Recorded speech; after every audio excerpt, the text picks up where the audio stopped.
I was very much struck by how the translation of the biblical writings jump-started the development of literacy across the entire world. Illiteracy was the norm. The pastor's home was the first school, and every morning it would begin with singing. The Christian faith is a singing religion. Probably 80% of scripture memorization today exists only because of what is sung. This is amazing. Here we have a Gutenberg Bible printed on the press of Johann Gutenberg. Science and religion are opposing forces in the world, but historically that has not been the case. Now the book is available to everyone. From Shakespeare to modern education and medicine and science to civilization itself. It is the most influential book in all of history, and hopefully people can walk away with at least a sense of that. If democratically people want to address this issue, that is their right. But secondly, you must do so on an informed basis.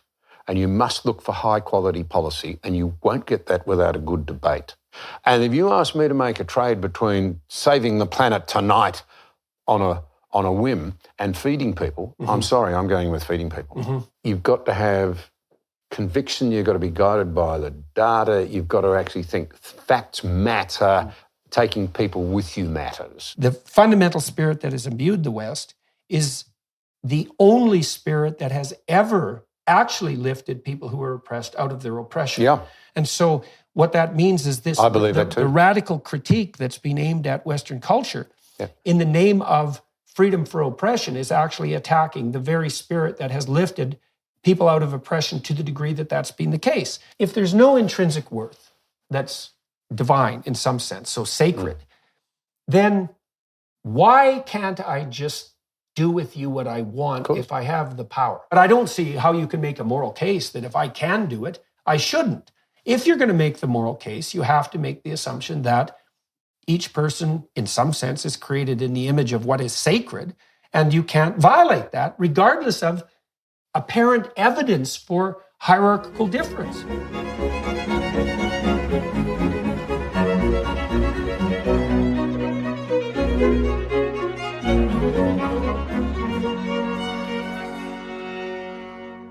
Hello, everyone. I'm just concluding my tour in New Zealand and Australia with a wrap-up discussion with Mr. John Anderson.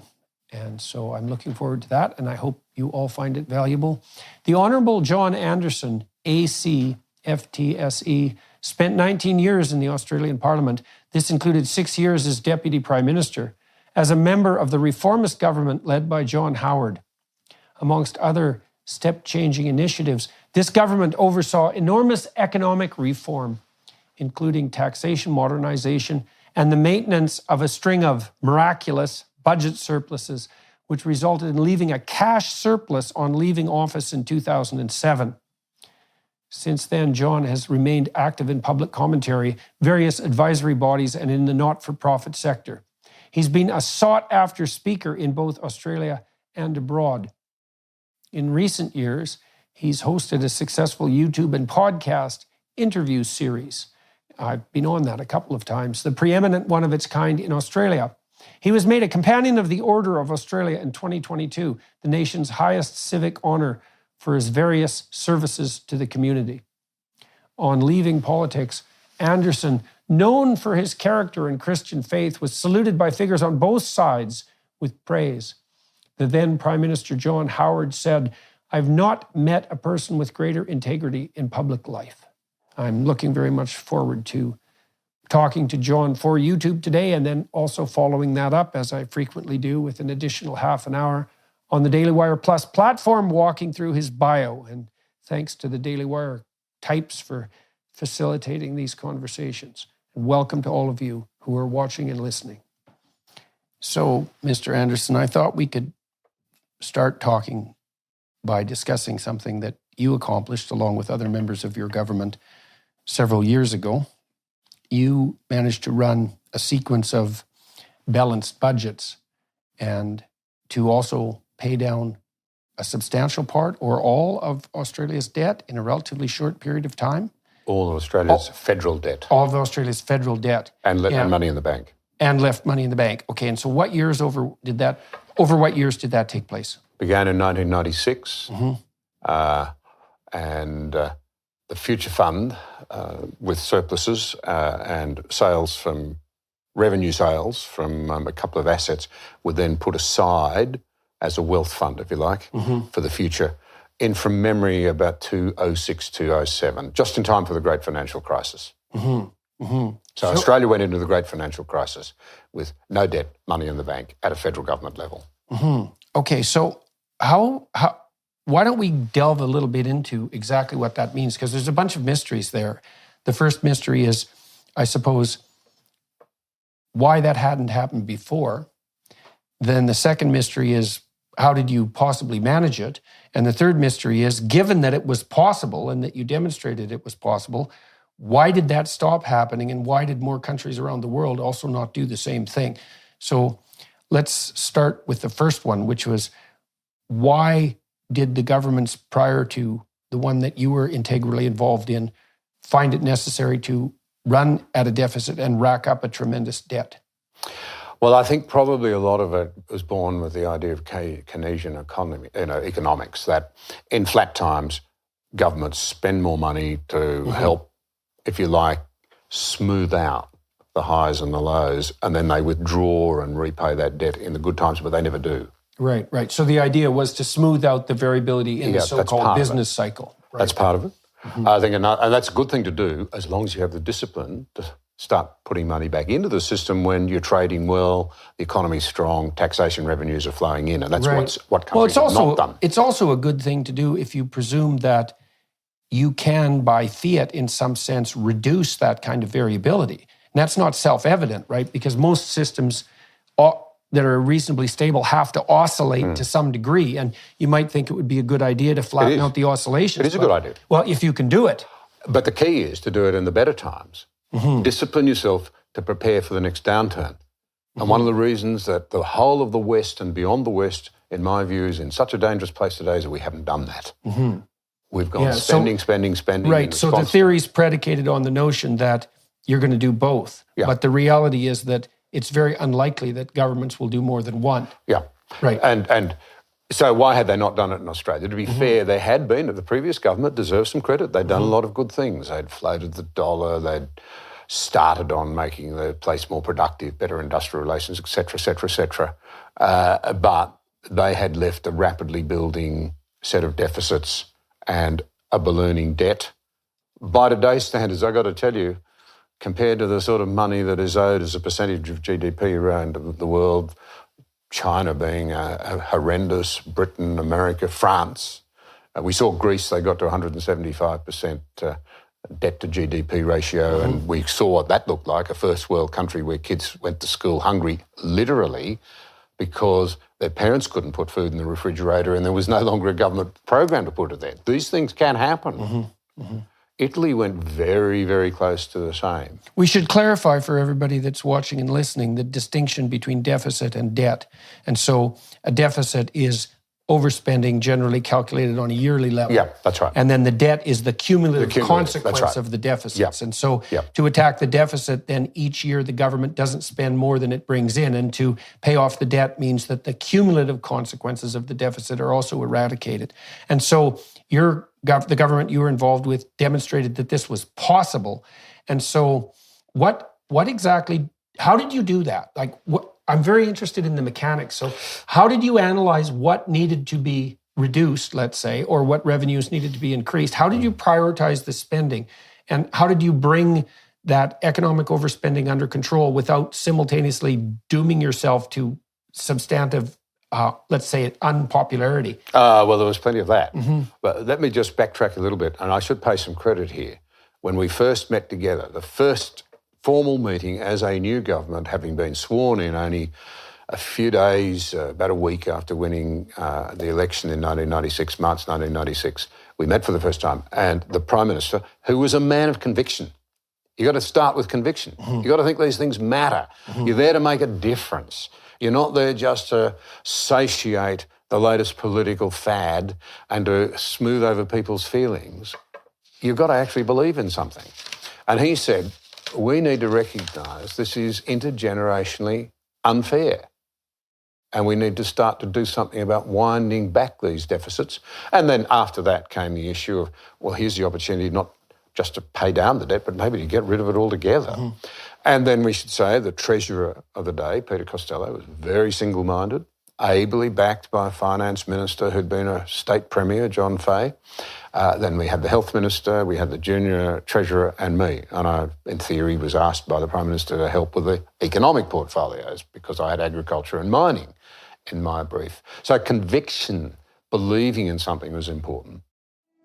In today's world, we sometimes lose sight of the Judeo-Christian beliefs that built our society. This is why it is so important to study Scripture and develop a dedicated prayer life. There's no better way to do that than with Hallow. Hallow is the #1 Christian prayer app in the US and the #1 Catholic app in the world. It's filled with studies, meditations, and reflections, including the #1 Christian podcast, The Bible in a Year. Download Hallow today and try their Advent Pray 25 challenge, a 25-day journey through Bible stories from both the Old and New Testament leading up to the birth of Jesus. These meditations are led by cast members from the largest Christian streaming series in history, The Chosen. Advent Pray 25 will help grow your understanding of mankind and develop a disciplined prayer habit during a season when our discipline is put to the test. Download Hallow for 3 months completely free and experience a personal development that can come from regular prayer, meditation, and reflection on who the Bible calls us to be. Get Hallow for free at hallow.com/Jordan. That's hallow.com/Jordan. Give yourself the gift of peace, calm, and discipline this Christmas. Go to hallow.com/Jordan today. The second thing I would say is that teamwork's important because the thing you just alluded to, how do you not get slaughtered? Mm-hmm. You've got to take, people would speculate, oh, they're going to do this, they're going to do that, they're going to take something else away. And the minute someone had broken ranks and said, oh, yeah, look out, you better go out and protest on such and such an issue, it would have destroyed the process because people were very wary. Everyone agrees in principle, oh, it's great, they're going to be economically responsible, but what happens if they inflict some pain on me? Right, right. And in this day when governments are, I'll say it, less and less coherent, less and less convicted of anything, they don't have philosophical underpinnings, they're into ad hocery and managerialism and opportunism. And opinion polls. And opinion polls. And then you combine those with, a strong sense of activism, a reluctance in the day of identity politics to identify the national interest as opposed to sectoral interests, and the explosive cocktail it becomes then with social media, you can mount a campaign against almost any government program.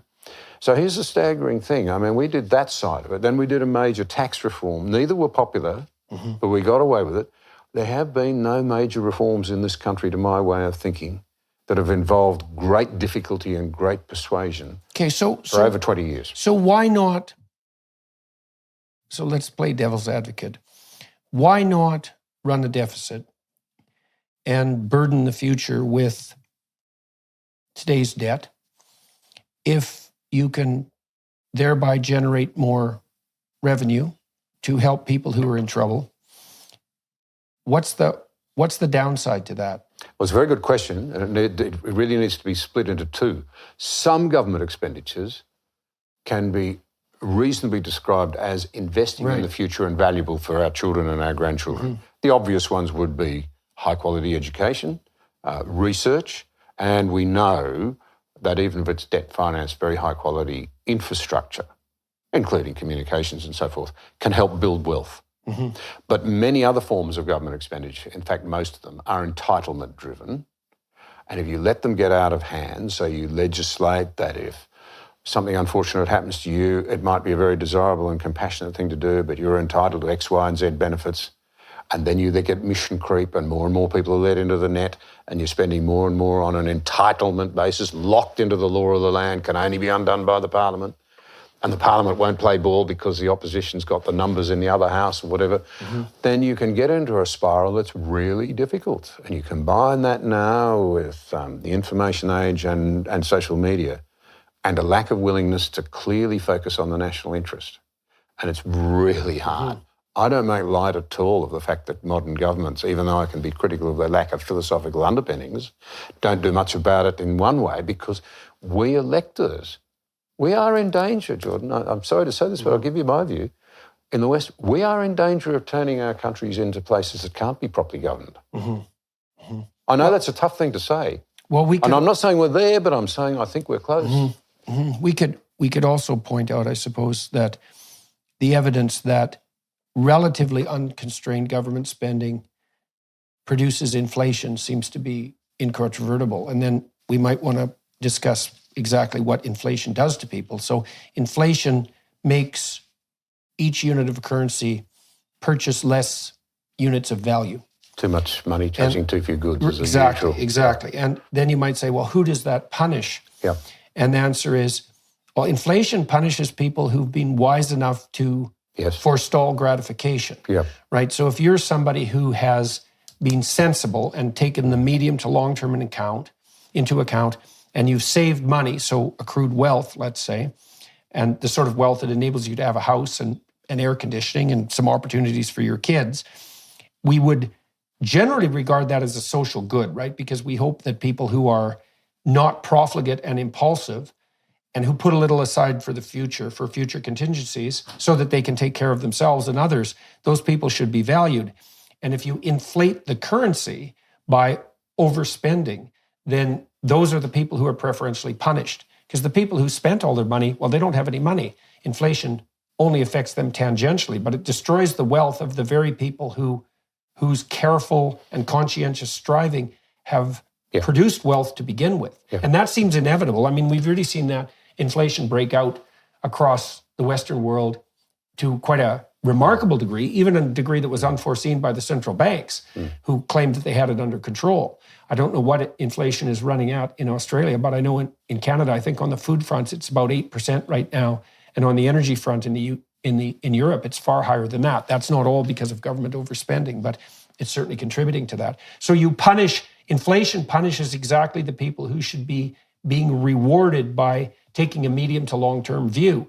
And it differentially benefits people who were impulsive and profligate in their spending. And so that seems like bad social policy as far as I can tell. So I agree with all of what you've said, but I think it's really important to understand that it's actually we've done something worse than that. Because what happened was that Australia went into the great financial crisis. I don't know whether you use that term internationally, but that's what we call it here. The meltdown, Lehman Brothers. Yeah. A real story about the link between culture and good policy outcomes. That one was, because they didn't break the law, but by gee, they broke the spirit of everything that was decent. And these are important things. Where's personal responsibility? Where's decency? Where's doing the right thing in banking more important than making an instant bob? But leave that aside.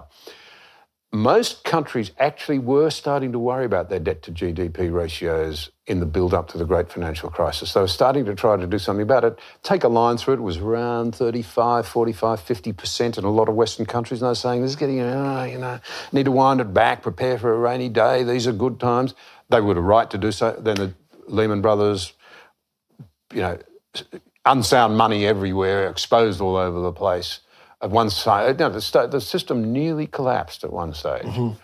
So governments did extraordinary things. The government of America bought General Motors and Chrysler from memory. I don't think they bought Ford. Governments everywhere bailed banks out. Insurance companies. All that debt went onto the public sector balance sheet. Private citizens suddenly owed, in theory, owned General Motors. They call that privatising profit and socialising risk. Yeah, well, I'm an Australian farmer. We sometimes get accused of wanting to do that here. But I would push back against the charge that all farmers are guilty of it. But that's right. However, what then followed was that governments looking at this mountain of debt say, what do we do now? Because the discipline, you asked, let's come back to how we did it, of tough decisions. There was no stomach for it. Matthew Paris wrote, at the time, face it, we're broke. We've overdone it. We're all going to have to live much lower living standards because none of us have got the stomach, to do the hard work to wind back this debt that's going to be so bad for our kids. We're just going to have to. But what governments did then is they looked for inflation, because inflation devalues money and makes the debt smaller. And they looked for it and they pumped money into everything. We had very low interest rates for an incredible period of time. We pursued endlessly quantitative easing, which is basically printing money in a fancy way. It's always ended in tears. Think Weimar Germany. And people kept saying, where's the inflation? We want the inflation to devalue the government debts to get it under control so that we don't have to cripple people with taxation. But the inflation was there. It was in asset prices. Right. Housing prices. And who did that hurt? Where's the social impact of that? It's in housing prices, especially for young people in this country. It really, really worries me. When I left school, I'm a bit older than you, Jordan. I mightn't look it, but I am. And when I left school in the mid-70s, an average Australian house cost 4 times average annual earnings. Today it's 11 times, and in Sydney and Melbourne it's more like 13 times. Now that impacts a lot of things. Social cohesion, I would argue it impacts.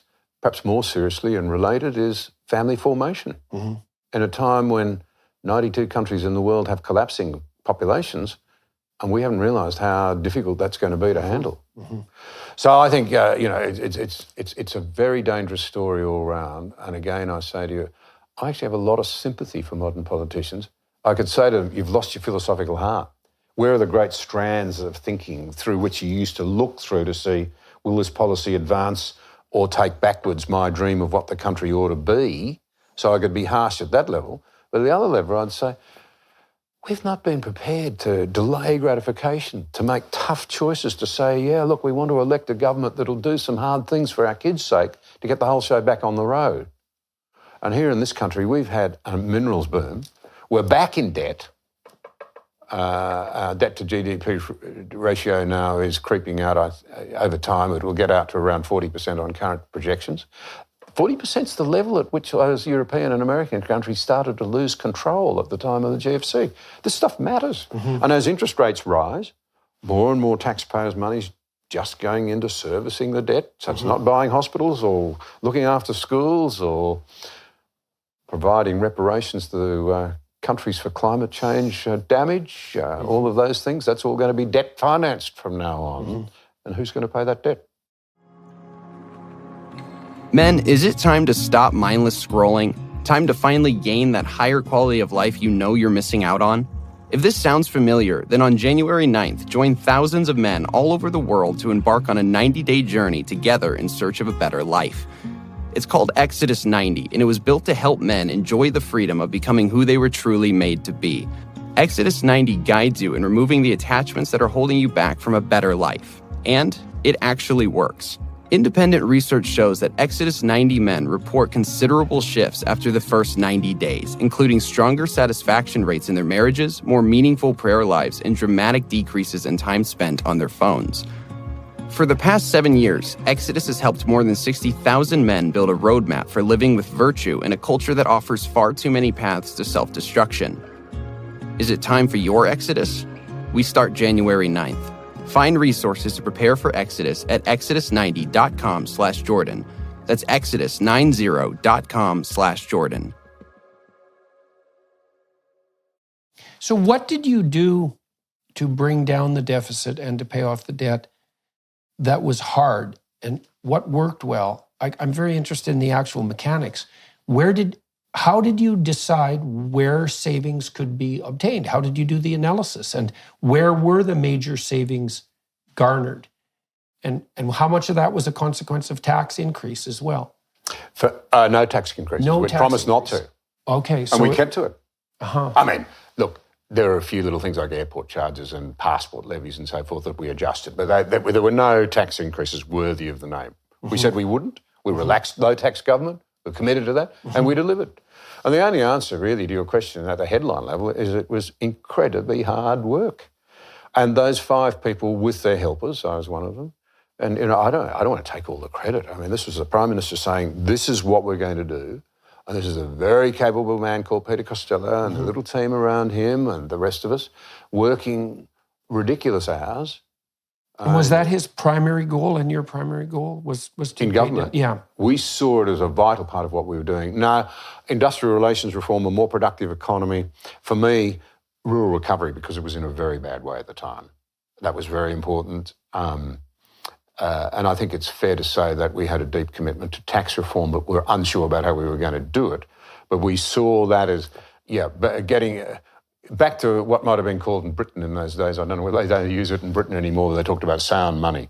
We thought that really mattered for a trading nation like Australia, a mid-sized nation. We were very deeply committed to it. But essentially it involved going through everything that government at the level of detail. Everything. I often tell people, forgive me if somebody's listening to this, oh gosh, he's going to trot out that story again. We spent 3 hours debating whether to continue a $90,000 rat baiting program on Lord Howe Island, which is a little island off to the coast. Rats got there off a ship in the 1960s and they were trying to eradicate them, and we thought it's not working. Should we continue it, or can we save $90,000? So you've got the leaders of the country sitting around a table spending 3 hours on $90,000. We got the bureaucrats who, I've got to say, they served us well. They put up the options. But we got them to bring in a list of all of the community groups, and many of them were gently activist in those days. They'd be wildly activist today, who were drawing on a government teat somewhere. I remember being staggered. They put this up, the list on the... does this list ever end? Oh, no, there's another page, and there's a page after that. And we went through that laboriously. You trim here, you trim there. You say, don't need that group. That group's just working against the country's interests. Here's another one we will support. And, whether it's tax deductibility or grants or whatever. So why didn't the furor around that? Because I don't imagine people were very thrilled about that. Right, because you guys didn't, I see. We didn't break ranks. You didn't break ranks. And ranks. neither did the broader political team around us. It was teamwork. It was conviction and teamwork. They're the things I'd want to emphasise. Why did the public put up with it? Well, they nearly threw us out after 3 years. For 12 months, the first budget, with some tough measures in it, was well received. We went up in the polls. The second budget, when Treasury and Finance had advised us that, in fact, we weren't making the progress we thought we were, so we tightened the screws a bit more, and we were in deep trouble. And we were nearly a once-er. But then what happened? This is a really interesting thing. The rewards started to flow. Oh, look, I should just say on how we did it. There were still some assets that we felt could be privatised. That's not always a popular idea, but there were some we felt that could be privatised. And we made a solemn commitment that selling any family silver that was sold would go to debt reduction, not to a new kitchen, if I can put it that way. We're going to pay the house off. We're not going to build a new kitchen. If you see the point I'm trying to make. And we did that, and we stuck to it. And I think there was a slow but begrudging respect in the Australian community. These guys, actually believe in something. I think conviction and belief, well, in those days it carried for something. I hope it still would.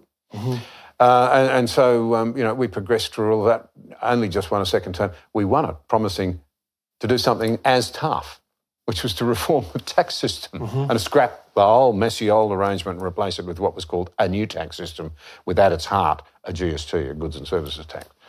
And some people say, oh, that was a thing that nearly did kill you altogether. But actually, I think my personal view is the other way around. Because we were saying we believe in something, they just put us back. And I think the mood of the country would have been, we don't like this very much, we're really sick of it, but at least they believe in something, so we'll give them a second term. But then the fruits started to flow. Unemployment started to drop. Real employment started to rise. For the first time in this country for a very long time, real wages started to rise. We've got a row going on in Australia about how to get real wages up, and the current government, they didn't tell us they were going to do it. I'm not here to be political, but they didn't tell us during the campaign they were going to do it. Now they have. To get wages up, we're going back to an old system of industrial relations. You can graph it out.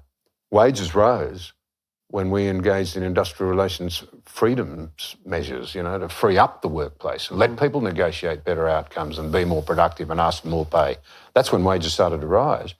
And so by the time the next election came around, we had our sort of amazing results and everybody loved us and it was all turned around. So you got relatively rapid results. Yeah, in ways that people could actually detect and enjoy. Yeah. Absolutely. Yeah. I mean, we didn't think we'd ever see unemployment down at those levels again, but we got there. The bureaucrats are saying, modern economies don't get that low. And we got there. So why did it go sideways and things returned to their normal state of affairs, let's say? I said I wouldn't be political. Let me be honest and say I think towards the end we were getting a little lax, and the opposition was looking good, and the alternative Prime Minister was promising to be fiscally conservative, i.e. to continue what we were doing. Right. And he looked like John Howard Light. John Howard is our second longest serving Prime Minister, a man I admire hugely and count as a friend. And people thought it's time for a change. There's a bit of the Australian sort of give the other go. Yeah. Well, too. there's something to be said for that. There is something to be said for that. I'm not knocking it. No. Well, one of the reasons that democracies work, I think, is because you constantly replace people at the top. And so your point is that... But not too constantly. Well, you've got to leave them there long enough to get yes. there. See, it took us 3 years. I mean, we did all that hard work. But it took us 3 years, I think, if I look at it back, as a government of conviction, because it was a group of people made up. They'd been in opposition for quite a while. We were convicted, and we were committed to working as a team and to trying to do something. Having the levers of power wasn't just about keeping them. And people say, oh, you know, John, you're just a politician. You all say that. But it was true of us. There were enough of us who believed in the country, and in my case, not particularly addicted to politics as such. It was a means to an end. You know, I believed in these things. My father had almost lost his life fighting during the Second World War, and I thought, well, I don't have a war to fight, thank God. But I can try and make a contribution here, and if it's a bit painful, well, it's not like losing your life, is it? Lying on a hospital bed for 18 months, shot to pieces, and spending the rest of your life covered in scars and with bits of lead coming to your shoulder and stomachs that don't work, and that's what he had to put up with. Right. So, you know, a little bit of courage doesn't hurt sometimes. Have a go. Yeah, well, I did a podcast with Benjamin Netanyahu here recently, and he talked about the price they paid in Israel for his government's economic reforms. And they tried to, well, their actions were analogous in some sense to yours. He was more concerned with cutting tax rates and transforming the environment away from the hypothetically socialist paradise that Israel had degenerated into. And they paid a big price for that electorally, but the medium to long-term consequences for the country seem to have been spectacular. And of course, now he's back in charge of the country, or will be soon. And he seemed also to be somebody who was driven fundamentally by principle rather than by, what would you say, a desire for the trappings of popularity and power. Keeping your hands on the sake of the levers. I think a lot of the politicians that I've watched and talked to, when they don't rule by principle, let's say, or when they're not governed by principle themselves, they devolve to short-term opinion poll manipulating, and they deliver people what they hypothetically want in the short term, even though it's very hard to measure what people truly want, and you can't do that very accurately with opinion polls. And no, you can't. Because you don't give them choices. You can't set the choices out clearly enough to get them. No. It's very hard. First of all, in some really comprehensive sense, people want many contradictory things simultaneously. Yeah. And so scattershot asking them about what they want today in a very narrow manner doesn't inform you about their true wishes. That's a very difficult thing to Well, it's very, very hard about. indeed. Yeah. You know, would you like a $10 pay rise? Well, yes. We're all for that. Right. But if it means that you're going to have to repay it because it's borrowed money, it's going to cost you $12, well, no, maybe I don't want that. Right, exactly. This is the problem you get. You can't present them with the real cost and the implications of the decisions that they make. Very important, just to go back to the issue, though, we got, by the grace of God, reasonably quick results. And people could see the benefits of better governance. And in the end, maybe we got a bit tired, but they felt that there was an alternative that would be safe hands and perhaps a little bit less edgy than we'd been in saying, perhaps we sounded a bit like we were saying, harsh. And maybe sometimes even a little bit self-righteous. Look what we've done. Maybe that was the way some Australians saw it at the time. But here's the point. It unravelled very quickly because the GFC hit. And the saying in Australia was go hard, go early, go households. We pumped a whole heap of money out there to try and counter the GFC, in my view, far too much for too long. And some would say, well, that was the voice of reason and experience. I'd say that talking. Others might say, oh, Anderson, you're just a tight Scot. Right. I thought it was too much. And then, so we started to build up the debt again. And then we had COVID. And now we've got climate policy, which in my view is often being ill-advised and not subject to rigorous economic analysis and environmental analysis for the real impact that those policies will have. Mm-hmm. And here's one point that I would challenge people to really, correct me on, but I think I'm right. Right through all, the tendency in policy terms has been to produce results that discriminate against younger people. Mm-hmm. That make it harder for them to improve their real wages and harder for them to get their foot onto the asset ladder unless they inherit. Well, how much do you think that that's driven, in some sense, consciously and explicitly by something approximating an anti-growth ethos? I mean, my understanding is that the more radical voices on the climate amelioration front presume that it's simply impossible for upcoming generations of people in the West, and certainly people in the developing world, to aspire to anything even approximating the standard of living that we currently enjoy, and that they should bloody well get used to having less, and the sooner the better. And so the fact that young people are being priced out of the housing market, let's say, and face a more uncertain economic future in some ways, looks to me like a feature, not a bug. It's something that's actually part of the plan.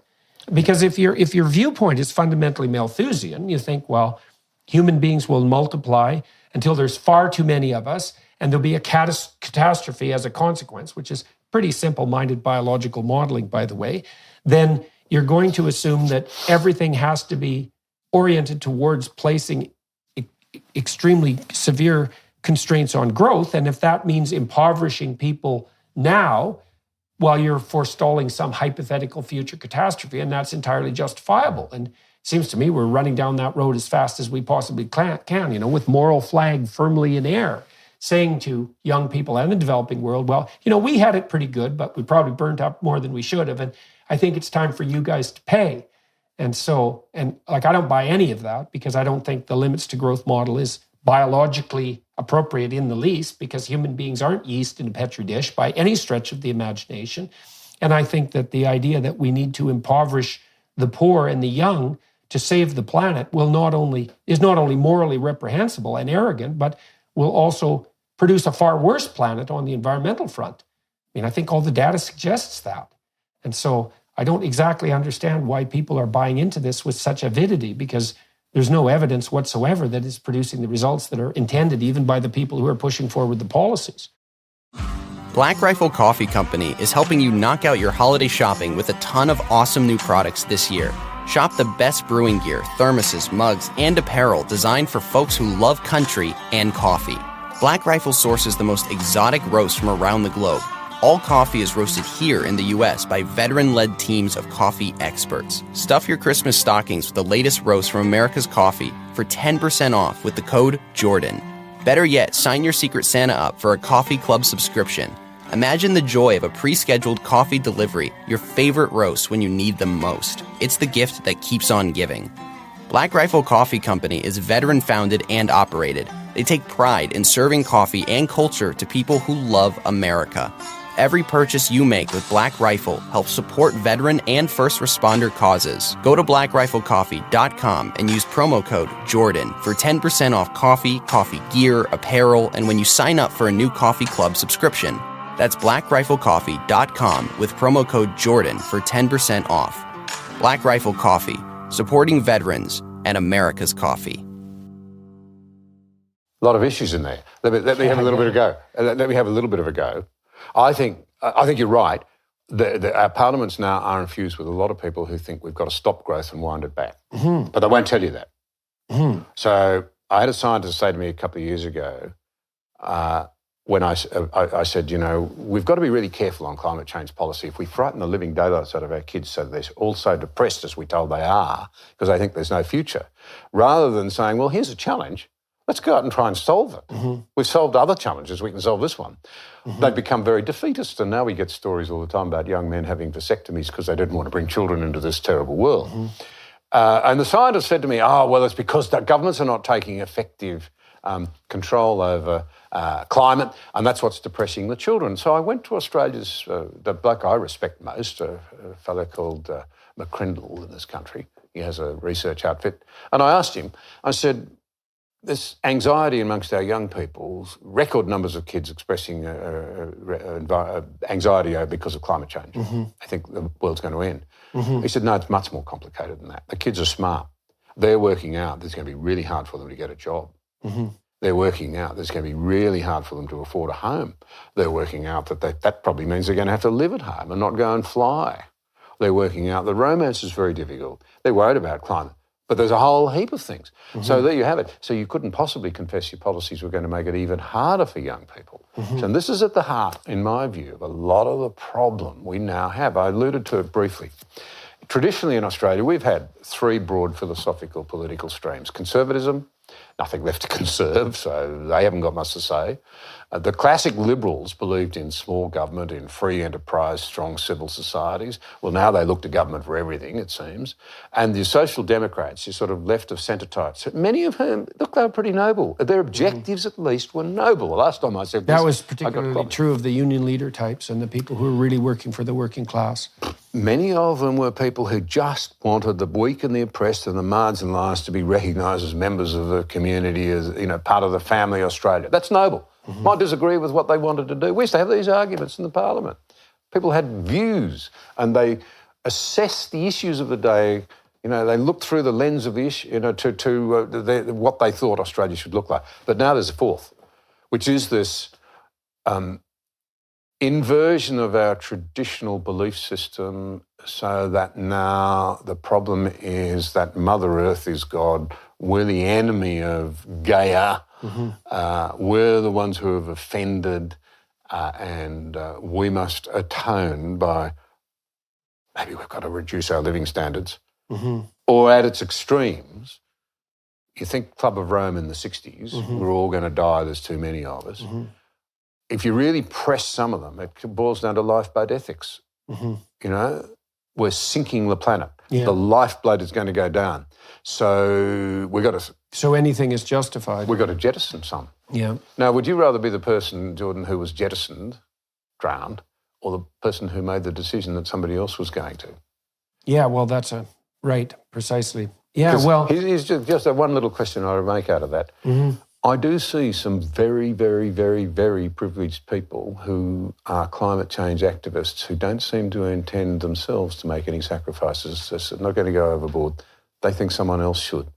And I'm really worried that the young and the less well-off in our society... Well, we already know who's going to go overboard because they're already starting to go overboard. I mean, what happens inevitably is that if the policies you're pursuing to save the planet, which by the way have been highly ineffective even by the metrics of the people who are attempting such things, the consequence of your policies is to radically increase the price and decrease the reliability of energy provision, then what you do is you tip the hundreds of millions of people who are already living at a near subsistence level, maybe have just started to clamber somewhat above that, you tip all of them back into insufficient subsistence living. And so you definitely, by making energy more expensive, there's absolutely 100% no doubt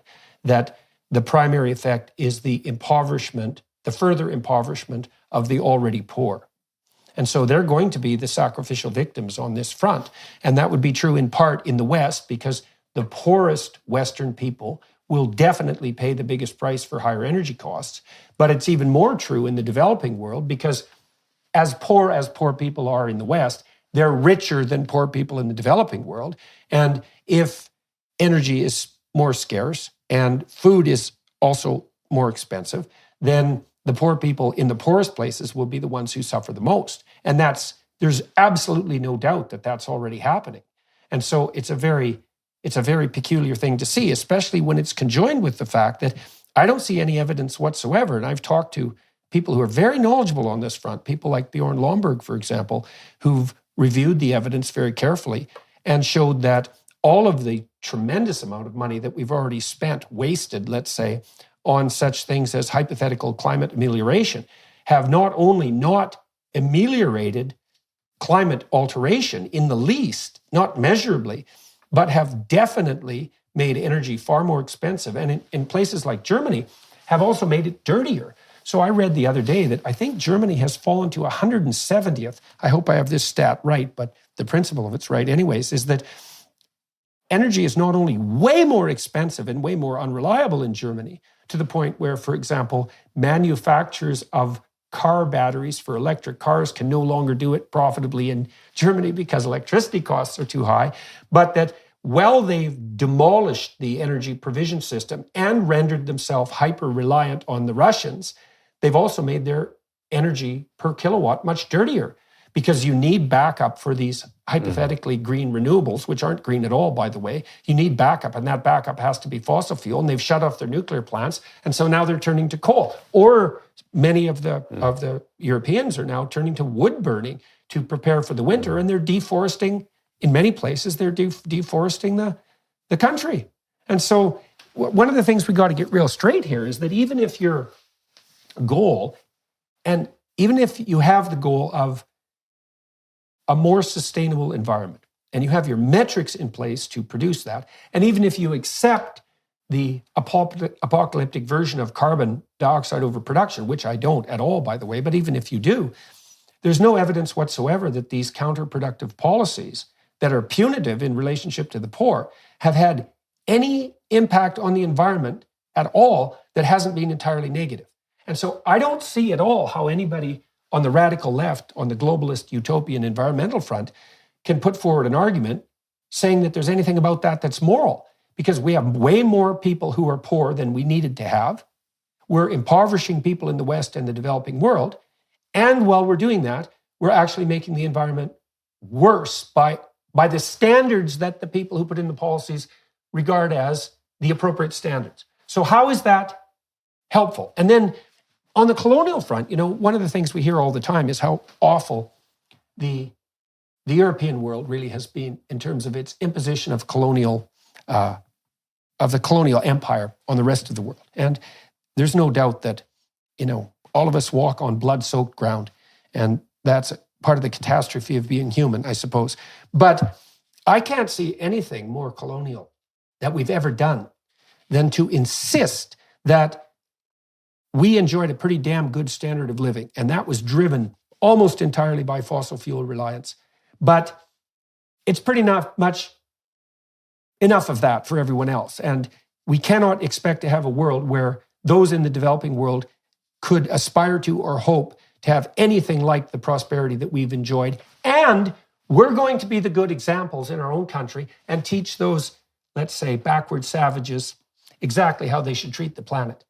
I can't see anything more colonial than that attitude. Like I see in Canada, for example, I think I read recently that if Canada hits all of its climate goals for the next 25 years, we will reduce our carbon output less than China will increase its carbon output next year. So it's completely bloody pointless from any practical perspective. And the argument might be, well, we should lead by example. It's like, now should we? We think those developing people in the developing countries who are trying to move towards some reasonable standard are too damn dumb to figure this out all by themselves, eh? And we're going to charge in there like the saviors. And while we're doing that, we're going to impoverish them, and we're going to make our own countries worse off. And there's nothing colonial about that. It's like, I don't think so. I think there's something plenty colonial about that. We should say, it's no wonder that you'd like to have enough food to eat and not have to burn dung and wood in your huts. And it's no wonder that you'd like to have some educational opportunities to your children. And obviously the way forward to that is going to involve fossil fuel utilization, clearly, because there's no alternative. And we'll just get the hell out of the way while you pursue, quite successfully, by the way, what we've been pursuing for 200 years. I don't see a moral leg to stand on in that debate. It's appalling, and it's murderous. It's worse than appalling. It's murderous. Have you noticed all of these big tech companies masquerading as privacy companies? Every now and again, Google, Apple, or Facebook will release a security feature in an attempt to convince you that they're not actually collecting and selling off your data. This is not true.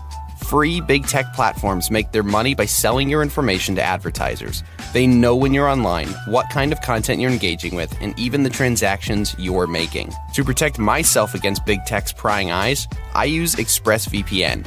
When you use the ExpressVPN app on your computer or phone, you're hiding your unique IP address. That means that websites can't find your real location or track what you do online. In addition, ExpressVPN encrypts and reroutes 100% of your online activity, which means hackers can't see it. Plus, ExpressVPN is incredibly easy to use. All you have to do is tap one button to protect all your devices. One ExpressVPN subscription covers up to 5 devices at the same time, so you can protect your entire family too. ExpressVPN is rated #1 by CNET, Wired, TechRadar, and countless others. Protect your online activity today with the VPN rated #1 by Business Insider. Go to expressvpn.com/Jordan and get an extra 3 months free on a 1-year package. That's expressvpn.com/Jordan. expressvpn.com/Jordan to learn more. Well, to pick up some of those themes, I mean, I'm, as you know, involved in agriculture, and I'm passionate about feeding people. And you made the comment about driving people in the developing world into poverty. I put a slightly different twist on it. You'd reverse decades of the most astounding progress in lifting people out of poverty. Right. Australia is one of the 7 big hitters in international agricultural research. There's 6 countries and the Gates Foundation that put money into it. And we've just done some research that's really interesting. It shows that participants benefit their own agricultural sectors enormously, because while we participate and help the third world, developing world, with their feeding issues and so forth, we learn things that we're able to bring back here. It's a real win-win. And the progress has been amazing. An extra 5 billion people fed properly. Right. It's stunning. Over the last 50 years. That's something to celebrate. That's for sure. This is good And that's news. a huge part of that is a consequence of their turning to something like free market solutions. Western know-how, under a Western rules-based system, led by the dreadful Americans. I mean, pity help us if the Americans are not oversight. Are you worried about climate change and environmentalism? The 2 greatest threats are to return big slabs of the world's population to grinding poverty so that they're not able to afford the luxury of wondering about how the environment might be faring because they can't feed their kids. And the other will be the breaking of the rules-based system that the Allies basically put in place in 1945. And people will laugh at me for saying that, but it's true. And every Western country is worried about supply chain security after COVID. Well, that was globalisation, and it was the Americans making certain that the trade routes were kept open. Now, all right, we've got to retreat a little bit, but the answer is not to go back to some system where we break that rules-based system. And the reason is very simple. The autocrats of this world don't give a damn about environmentalism. It rates a very distant priority behind their own power. We know that. You can see that in Beijing today. What matters to them is power.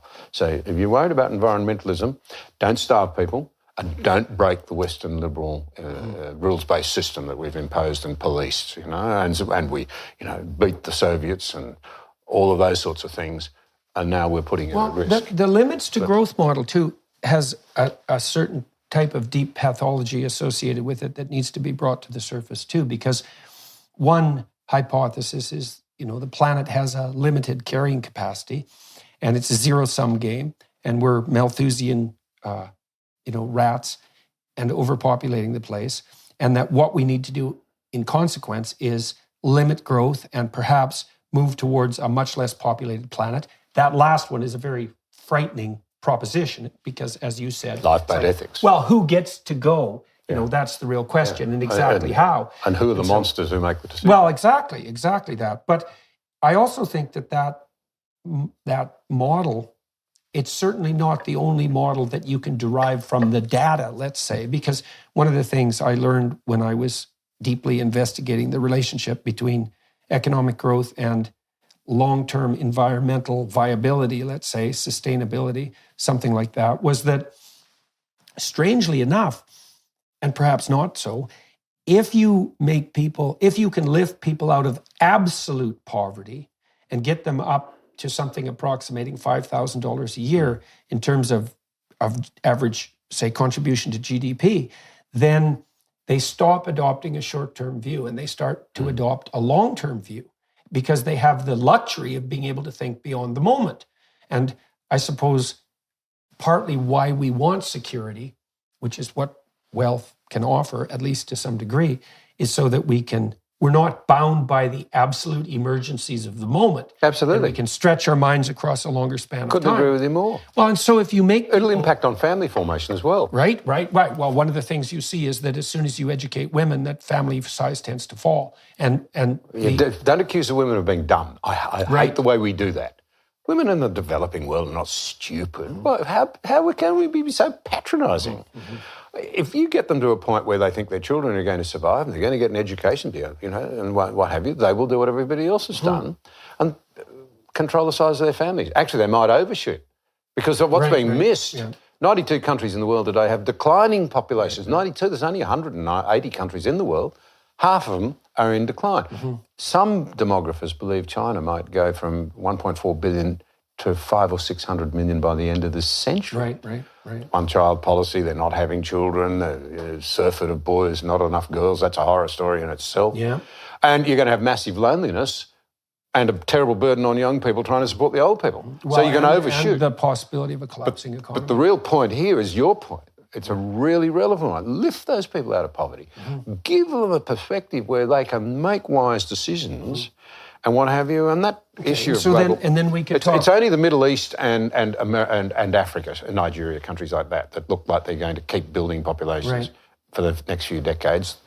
Other parts of the world, it's stabilised or coming down. Well, we could talk about... We've got a high immigration policy here because the government's worried about our low birth rate in Australia. Well, we could also talk about perhaps what some of the preconditions for that wealth generation are. So first of all, we could point out that if you get people up to about $5,000 per year in terms of their ability to generate income, then they start to be concerned about the environment. But the environmental concerns start to be expressed in a way that's, I would say, truly sustainable, because you could imagine that we could take a top-down approach to environmental planning, but top-down solutions have the problem of, first of all, being unitary, and second of all, so they can go catastrophically wrong if they're wrong. They're also difficult to impose. But if you make enough people, if you free enough people from absolute poverty, they start to be concerned about environmental maintenance locally. And so what you get is a distributed attempt across the world of people to improve the quality of their local environment. So that's maybe hundreds of millions of people that have a longer-term viewpoint instead of a few centralist utopians trying to govern the whole planet. And that's a much more stable solution. So we should be doing everything we can to lift the world's absolute poor out of their absolute poverty. And we do that. So then we could say, well, how do we do that? And one of the ways we do that is by moving towards the provision of free and ample energy. That's a crucial issue. That's how we fed 5 billion extra people over the last 45 years. And so that means we have to give some serious consideration to intelligent use of fossil fuels, which we're doing anyways, except badly and stupidly. Can I say as a farmer, we're using too many. We are. We're hopelessly addicted to fossil fuels. And there are many downsides and precautionary principles. We should pursue technologies and so forth that lower our reliance, that help us absorb more carbon. That's a good thing for farms in our soils.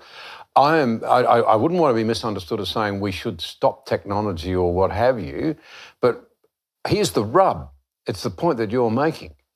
If we're going to pursue policies which drive people back into poverty, we will defeat ourselves unbelievably, and no one's paying enough attention to it. We lift them out of poverty with available and affordable energy, and if we break that, we will drive them back into it. It's your point. Yes, and we will destroy the planet while we're doing it. That's the other aspect. Yeah, we won't save the planet. That's right. That's because of badly designed policies driven by, I hate to say this, by the fact we've become so emotive. So I'm staggered to discover that if you go out and do a poll in Australia, it's been done, and ask Australians, what is our contribution to global emissions? 50% of people say it's somewhere between 10 and 20%. It's 1%. And so here's the rub. I'm a farmer, okay? Well, I work on a farm now. My son and daughter-in-law, as you know, run the business, and they do a terrific job, and they are looking for ways everywhere to be better environmental stewards and to absorb more carbon, pull it out of the air. Good. We happen to meet on that one. That's good. That's a good thing to do. And farmers cycle and recycle carbon. So you've only got to absorb a little bit more, and if people are worried about carbon in the air, there's part of the solution. But here is the point, that we've got to do this in ways which continues the upward march in lifting people out of deprivation and poverty. The improvement, we don't realise how well we've done, not just in lifting people out of poverty by improving their nutrition. Education, with the exception of a few cultures now, even the girls around the world are getting much better education than we thought. Most people have much better access to electricity than has been thought. That we've fallen behind in our understanding of the progress we've made. No, it's been so rapid, it's hard to believe. And to stop it, yeah, well, I think we should take great pride in it. And we've done it with research, with extension, compassion, concern for others. That's not a bad thing to have. Well, we've also done it. We've also done it. I would say, free market. Well, that's okay. So we can turn to that. So not only, so we know that we've made tremendous progress on the economic front, especially since the fall of the Soviet Union, and it's partly the because last 10 years. Here's a little factoid. I'm told, and by people I believe, I meet a lot of people in this area, the world's farmers have produced enough food in each of the last 10 years for 10 billion people. That's well in excess of global population. And I don't think we're straining our ecosystems to do it, to be honest. Using more fertiliser perhaps than I would like, and that's a story in itself. But of course, that's made out of gas. It's one of the great emitters and all of that things that people are worried about. But Germany is a country where a lot of gas is used to make ammonia. Half the world's grain production depends on the artificial fertilisers that are made out of it. On fossil fuel. And BASF, as I understand it, in Germany, one of the biggest producers in the Western world, is moving their operations to China. And we talk supply chain security. Yep. It's going to move. I think that as a farmer, that I'll be blunt about it, I'm worried about that. Yeah. I'm worried about that. And anyway, we have made this solid progress that we're in danger of reversing because we don't know what we're doing. And here's the other point I wanted to make, as a farmer. One thing I know is that it doesn't matter what we do in Australia. Our chief scientist, no less, confirmed this in Senate hearings only a little while ago, when we talk about floods and fires and damage to the reef. It doesn't matter what Australia does. So as a farmer, whatever is going to happen globally is not going to be influenced by Australia. I have to prepare, my family have to prepare to farm in whatever circumstances come. What's the point? At a practical level, for politicians to say, we're doing the things that will save you the next flood or the next fire or whatever in this country is just dishonest. It's not going to make any difference. We know that. There's no evidence that any of the things we've done so far have made any difference. But even if the whole globe did it, maybe we don't know what the outcome would be. It doesn't matter what Australia does. One of the things that, with regards to carbon dioxide output, one of the things that people are listening and watching might want to think about is, I've been attacked many times for being a climate change denier, let's say, and I don't really care for that accusation one way or another. But one of the things I know recently from my investigations is that one of the consequences of carbon dioxide overproduction over the last 15 years, because carbon dioxide levels have been going up, and some of that seems to be a consequence of anthropogenic activity, human industrial activity, let's say, is that paradoxically, and contrary to all predictions on the environmentalist side, the planet is now 15% greener than it was in the year 2000. And 15% that's a tremendous amount. It's an area that's larger than the United States. And it isn't obvious to me that that's a bad thing. And it's more than that. The most remarkable greening has occurred in semi-arid areas. And so the deserts are supposed to expand as the globe warmed or the climate changed, because that was a fait accompli in terms of terminological transformation. And what's happened instead is that plants have invaded the semi-arid areas to a large degree. And the reason for that is because plants have to breathe through pores. And if they open their pores to get more carbon dioxide, because carbon dioxide levels are relatively low, let's say, they let water evaporate out of these pores. If there's more carbon dioxide, they can close their pores.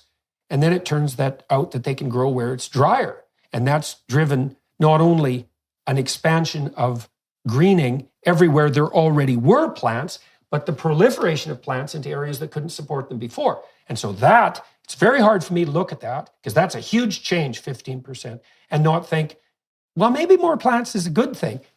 But there's an additional feature that's going along with that also has to be contended with. And I don't see people on the environmental front grappling with these issues in any manner that strikes me as credible.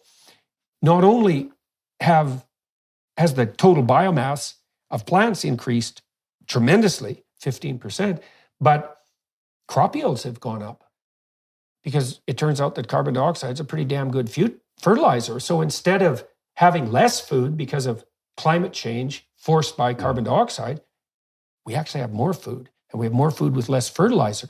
And so I think you could make a case, and I know this is utterly heretical, and it might not even be true, that carbon dioxide output's a net good. And I also know, for example, that we have somewhere between 300 and 400 parts per million of carbon dioxide in the atmosphere right now.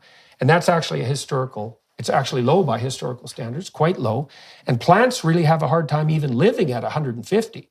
So that's the cutoff for plants to breathe. And so a carbon dioxide intensive world is actually a lot more friendly to plants. Now you could say, well, we're still risking catastrophe by changing the biosphere that rapidly, because a 15% increase in plant coverage is nothing trivial. And there may be elements of that are destabilizing in some ways I don't understand. But the prediction that we were going to produce an expansion of desert, for example, and a denuding of transformation of semi-arid areas into desert, that all seems to be like completely wrong. That did not happen. The opposite happened. And so I don't know what to make of that fact, because as far as I can tell, that fact is incontrovertibly true. And so I don't see that there's a leg for the apocalyptic environmentalists to stand on, especially given that their policies have been counterproductive and they're driving people into poverty. So, different question. Now, for what it's worth, just a brief encapsulation. Yeah. I think I'd make a few comments. I'm not a scientist. I would only say I don't think the science is ever settled. I don't buy that line, because science always moves. It should always be questioning for more knowledge, more information. But so I will assume that the science broadly tells us that things are changing, and a 15% increase is extraordinary rapid change in itself. Yeah. So I expect volatility. But there's a couple of really important points to make out of this. If democratically people want to address this issue, that is their right. But secondly, you must do so on an informed basis. And you must look for high-quality policy, and you won't get that without a good debate. So we've been talking about some of the things here that really matter. There's a trade-off to be made if you go too far with these things. And if you ask me to make a trade between saving the planet tonight on a whim and feeding people, I'm sorry, I'm going with feeding people. Mm-hmm.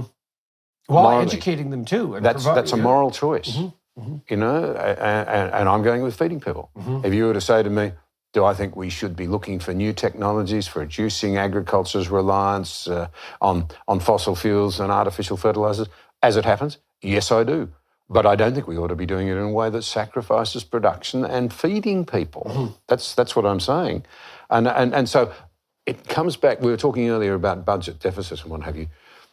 You've got to have conviction, you've got to be guided by the data, you've got to actually think facts matter, taking people with you matters. Well, you also talked about the necessity of being guided by principles. And so one of the things we could talk about too is if we accepted the proposition that it would be good to develop policies that would ameliorate absolute poverty, and that would be good for poor people, and that would be good for the planet too. But we've done a lot of it. Well, we might also ask how we've done it, because I would say that it's clearly the case that in places like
communist China, let's say, which has undergone this economic revolution, that the degree to which that economic revolution was possible was because even the Chinese communists accepted the necessity of some of the principles that go along with open and free markets, open and free trade. And so one of those would be, so the West is getting a pretty rough time now on the radical front. And this is feeding into ideas like we owe the third world reparations for our climate damage for being colonial and oppressive. And that the ethos that's associated with the West is fundamentally colonial and oppressive in nature. And the thing that really bothers me about that is that I believe that the fundamental positive spirit that has imbued the West, which is actually not a Western creation because it's actually a Middle Eastern creation, the fundamental spirit that has imbued the West is the only spirit that has ever actually lifted people who are oppressed out of their oppression. Yeah.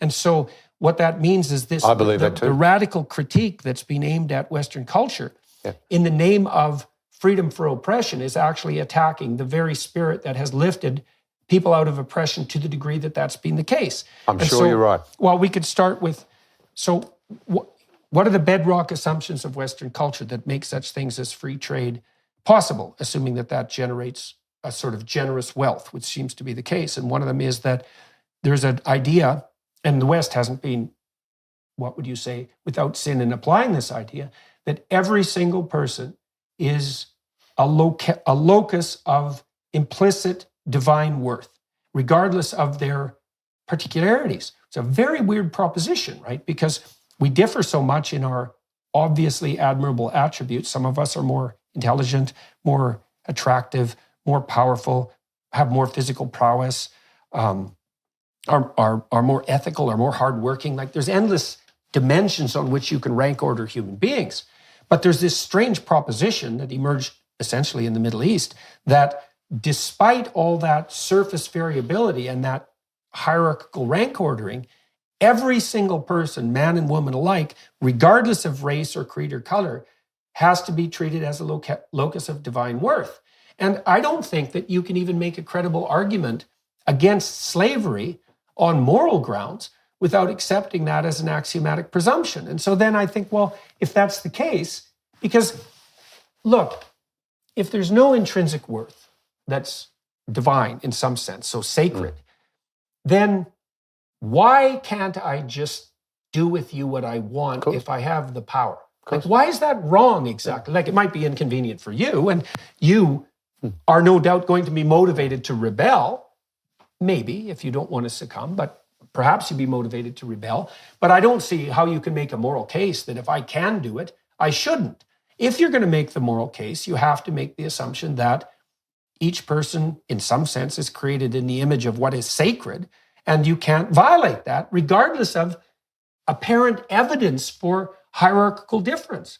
And so it's that spirit, as far as I can tell. We were talking about William Wilberforce just before the podcast started, and the British attempt to abolish slavery, which is the real miracle, right? Yeah. Not that they were ever involved in slavery, because that was true everywhere for all time. Every empire, including black empires. Right. Well, and it was part of the alternative hypothesis that something like might meant moral virtue, and might inspired moral virtue meant right. And that was the ethos that governed everyone, everywhere, until this strange idea emerged that regardless of appearance, somehow each person was characterized by intrinsic inviolable worth. And so then you see the radicals go after that in the name of the poor and oppressed. And I think, wait a minute, guys, like you're failing to understand something here, which is that the spirit that emerged to push back against slavery is the central spirit of the very system that you're trying to demolish. And so how in the world is that going to work out for the people you purport to stand for practically? I mean, it's definitely the case that the distribution of the biblical corpus throughout Europe, to begin with, was part and parcel of the process that indicated to the oppressed peasantry of Europe that there was something fundamentally wrong with serfdom, for example, that it was a violation of something like a divine order. And that all happened that happened in large consequence because of the Gutenberg Bible and the distribution of the biblical corpus far and wide, which also helped people become literate and to also start to understand that no one had the right to oppress them. We can go into that issue of like inviolable individual worth, but I don't see how that idea can be challenged on historical grounds, because as far as I can tell, that's what happened. So those ideas, strange ideas that led to the abolition of slavery. We could talk about Britain. You know a fair bit about Wilberforce. Why don't we talk a little bit about what he did? Because it's quite the bloody miracle. We will be right back with our conversation with John Anderson. First, we wanted to give you a sneak peek at Jordan's new series, Exodus. The Hebrews created history as we know it. You don't get away with anything. And so you might think you can bend the fabric of reality and that you can treat people instrumentally and that you can bow to the tyrant and violate your conscience without cost. You will pay the piper. It's going to call you out of that slavery into freedom, even if that pulls you into the desert. And we're going to see that there's something else going on here that is far more cosmic and deeper than what you can imagine. The highest ethical spirit to which we're beholden is presented precisely as that spirit that allies itself with the cause of freedom against tyranny. And yes, there exactly. Is that I want villains to get punished. But do you want the villains to learn before they have to pay the ultimate price? That's such a Christian question.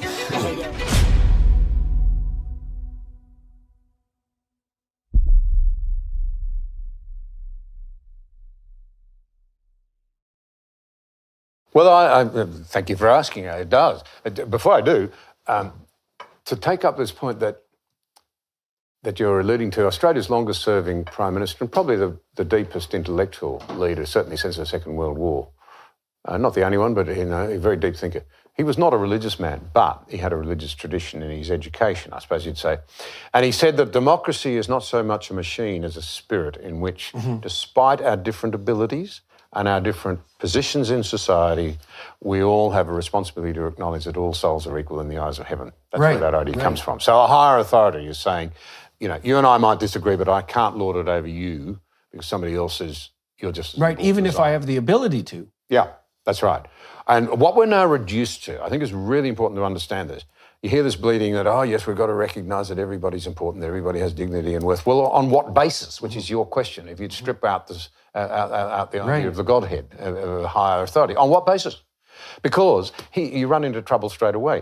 The most common reason now given would be to say, well, human beings have either high intelligence or they have a sense of morality, or both. Both arguments are used, usually together. Therefore, they're unique. Therefore, they're special. But the problem, you've just alluded to the problem. Some are brighter, some are less bright. Some are stupid, some are wise. Some behave well, some don't. So immediately you're in trouble because you can't say they all matter equally. You've lost the model. So the Wilberforce one is example. In the context of Black Lives Matter, I've thought about this a lot because I abhor racism. I think it's the most appalling doctrine because I'm deeply imbued with a Christian view that whether I like somebody else or not is irrelevant. Somebody else says they matter as much as me. The constituent who attacked me on the back streets of and it happened a few times, sometimes on racial grounds, where I was attacked for my race. And I had to stop and say, don't respond in kind. This person matters just as much as I do. I might be the Deputy Prime Minister of the country, but our higher authority's just as worried about him and places just as much value on him and his life as he does on mine. And that's genuinely where I happen to come from. But now, okay, so every empire we know of has kept slaves, and there are 45 million estimated slaves today, so it hasn't gone away. But only one empire, having kept slaves, then moved from within to abolish it. And it's the very empire we seem to want to hate most now of all. It's the British Empire. And so you had this evil slave trade known as the Triangle. Ships would go out to the west coast of Africa. They would buy slaves who'd been rounded up by Africans themselves. They'd gone into the inland, slaughtered the weak and the infirm, pretty brutal stuff, and the infants and what have you, marched the able-bodied ones that could be sold for a few trinkets back to the coast. They're sold to people in this reprehensible trade, taken to the East Indies. The way they were packed into the ships, and it was just absolutely inhumane. Mind-bogglingly inhumane. And, you know, there were times when they were thrown overboard so that they could, just alive, to drown, so that ship owners could, and same slave traders wanted to pick up on the insurance. And what a way to, you know, the depravity that we're capable of slipping into. And then they'd sail home with cargo or whatever from the... Right, well, and we need to point out that that's par for the course, right? That's just straight historical reality. That was also the case with the Roman Empire and with the Greeks, and you can trace slavery back as far as you want. Every empire. Right. So that's this is the classic human condition, and that's the condition in some sense of might makes right. Yeah. So what happens in Britain? You know, after the Protestant Reformation, it predated that. To be fair, Rome was pretty good on calling it out too. They just never had it, although they often had power. They didn't seem to have much power in that area, particularly in terms of what some of the European countries did in South America. But in Britain, you had the rise of a deeply uneasy conscience about this. You had a slave trader himself called Newton who wrote Amazing Grace, the famous hymn. He was engaged in the slave trade at one stage. He was himself enslaved by a black African queen and made to be a slave to her slaves. This is not a one-way street. And Newton is influential in the life of William Wilberforce. And William Wilberforce, who's unbelievably privileged, he inherits a fortune, 400 or 500 million in today's money. He's seen as, a young gadfly, really. He goes to Oxford, does no work, just entertains everybody because he can sing and he's got money, so he's always got a pie in his office for the others to enjoy, and they booze their way alive. It was all pretty rough stuff. He goes to London and with Pitt the Younger is elected to Parliament at a very early age. They become friends. He's seen as a future Prime Minister. He goes off on a tour of Europe with the most brilliant mathematician of the age, a man called Isaac Milner. And as they're going along, and he's tiny and Milner's huge and the buggy's right over on an angle, they're deep in philosophical conversation. And Wilberforce decides that he actually thinks Christianity's true. So he goes back to England and says, I've got to leave the Parliament. That's a dirty place to be involved. It's not for good people like me now. But before I do, I'll go and talk to Newton, because he'd known Newton when he was younger. And Newton, the ex-slave trader, says, no, stay in the Parliament. Fight slavery. Commit your life to getting rid of this evil. Well, he did. And he teamed up with some remarkable women in the day, remarkable women. Hannah More, one of the most gifted drama people of her time, communicator, educator. The Thorntons, who were the wealthiest family in Europe, banking family, in the world, in other words. They resourced it. Terribly inconvenient, but you had a bunch of white, privileged Christians led by William Wilberforce. They abolished slavery. The trade first, and then slavery itself. Horrendously, they forked out so much money that it impacted the debt of Britain for a long time when they when they actually banned slavery, because they compensated the slave owners, including the Church of England, I'm ashamed to say. But that's how bad that trade was. They didn't actually compensate the slaves themselves who'd been set free by the owners. Now, more than that. Well, so why do you? Well, here's a question, and it's worth delving into.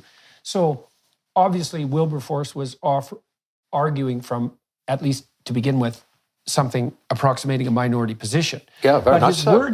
But his words didn't fall on deaf ears, right? No. He was able to elicit an echo of conscience in the people that he was speaking to. Well, so to me, the consequence of that is, or the reason for that, is that by that time, the notion that all human beings were made in the image of God had permeated the English narrative consciousness enough so that when what that meant was made explicit by someone like Wilberforce and people were being called on their hypocrisy, their own conscience echoed the claim. Yeah, but there's another aspect to it that's really interesting. Just to finish on what Britain then did is to try to end it everywhere else. And so they sent the most powerful navy in the world to to stop slavery on the high seas. And a lot of white sailors died. Were they racist because they were white males? No, dying to end black slavery. So this is much more nuanced. Mm-hmm. I mean, this idea of calling out one race against another for all the evils of the world it does not stack up for a moment. Now, to come back to your question, because it's germane to that, I reckon it would be fair to say that it did start to fall on fertile ears, but the shocking part of it was that he was saying it's not just we white Europeans who are human beings who need to be valued. See what I'm saying? Mm-hmm. He's saying that these people who were regarded as less than human, the Africans, were also fully human. And the famous text is from Galatians, for we're no longer slave and free, we're no longer Gentile or Jew, we're no longer man and woman, we're all one in Christ. Mm-hmm. In other words, all equal value. Mm-hmm. God doesn't discriminate, loves each of his creations and loathes it when they're violent to one another. That's what he took out of it. He went away and studied. He wrote a book, you can still get a modern translation of it, called Real Christianity, and the subtitle is The Difference Between What People Think It Is and What It Really Is. Mm-hmm. And that was very interesting in itself. And one of his great supporters was Josiah Wedgwood, the pottery maker.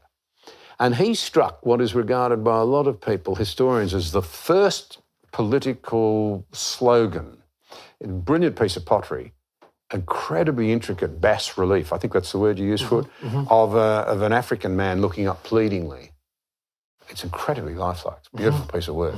You know, and it's white on the Wedgwood blue background. And the thing underneath it is not, am I not a man and a brother? Right.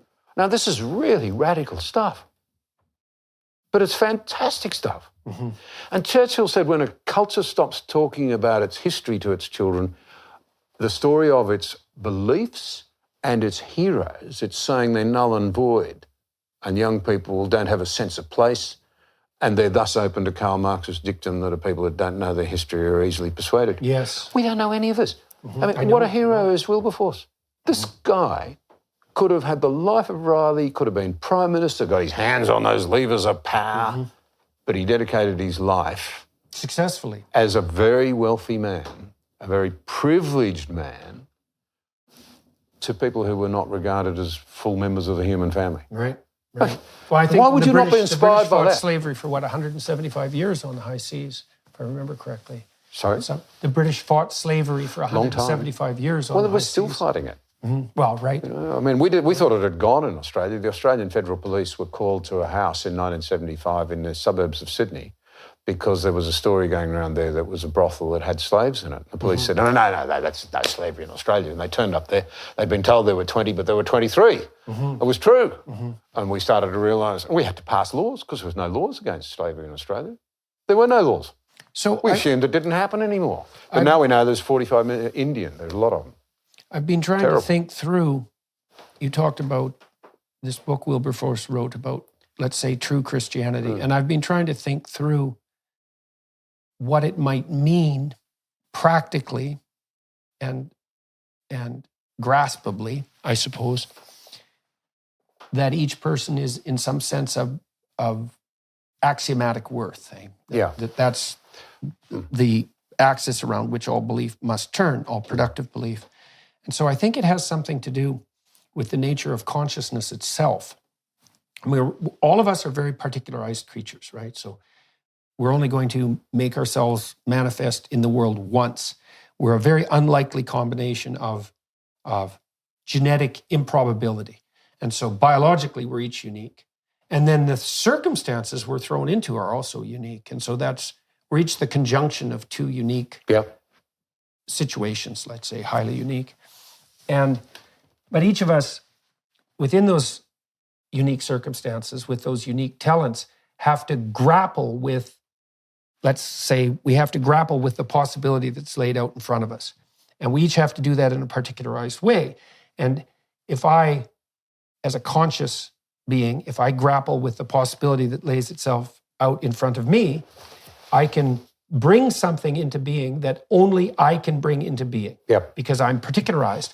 And then the thing that's so remarkable about that is that because I can communicate, and that's part of this fact that I'm imbued with this logos, which is really the capacity to communicate, if I create something unique, if I realize something unique because of that particularity, I can then share it with other people. Yeah. And so that means they can, weirdly, even though we're all particularized, we can all benefit from the operation of our own particularity. Yeah. And, you know, there's this idea that's deeply embedded in the Christian belief system that whatever Christ is the word that generates order out of chaos, made flesh, right? And then he's God himself, which is the process that generates habitable order out of chaos, made human.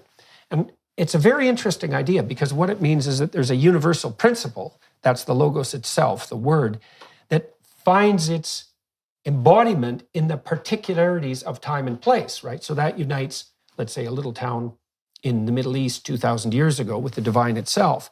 And that's a model for a human being, is that we each embody this process of encountering chaos and potential and transforming it into habitable order. That's what's laid out in Genesis 1. And we each do that in a way that's communicable and that's universally valuable because we can share it. And insofar as our societies are set up to insist that that be allowed to happen, then our societies can be productive, reciprocal, and generous. And then we can operate collectively to compete and cooperate in a manner that elevates all of us. Yeah. And I don't think any of that's arbitrary.